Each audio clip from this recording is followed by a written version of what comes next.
દીકરીના એ લગ્નના એક એક સમયની એક એક વિધિઓ આપણે શાસ્ત્રાર્થ સાથે આપણને બધા સંસ્કારો આપતું જાય છે. હવે તો વિધિઓ બહુ બધી સંક્ષિપ્ત થઈ ગઈ. આ 4 ફેરા ફરાય છે ને એ ધર્મ, અર્થ, કામ અને મોક્ષના ફેરા છે. ધર્મ જ્યારે કરવામાં આવે ત્યારે સ્ત્રી એમ કહે છે કે પતિ તમે આગળ ચાલો, હું તમારો સાથ આપીશ.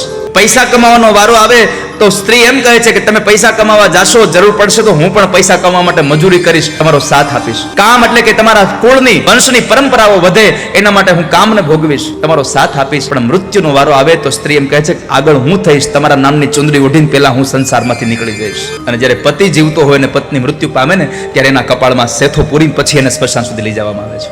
ધર્મ, અર્થ, કામ અને મોક્ષના 4 ફેરાઓ ફર્યા હોય છે. કંસાર જમાડ્યો હોય છે. ખાલી ગળ્યું મોઢું નથી કરાવ્યું. અગ્નિની સાક્ષીએ પ્રતિજ્ઞા કરાવી છે કે અમે એકબીજાનું ધ્યાન રાખીશું. ત્યારે ત્યાં ખાલી મંડપમાં ખાલી ફોટા પાડવા હાટું ચમચી નથી આપી. સપ્તપદીઓ 7 પ્રતિજ્ઞાઓ, 7 પ્રતિજ્ઞા પુરુષ કરે, 7 પ્રતિજ્ઞા સ્ત્રી કરે છે. એકબીજાનું ધ્યાન રાખવાનું, એકબીજાના સુખમાં સુખી રહેવાનું, આ દાંપત્ય જીવન છે.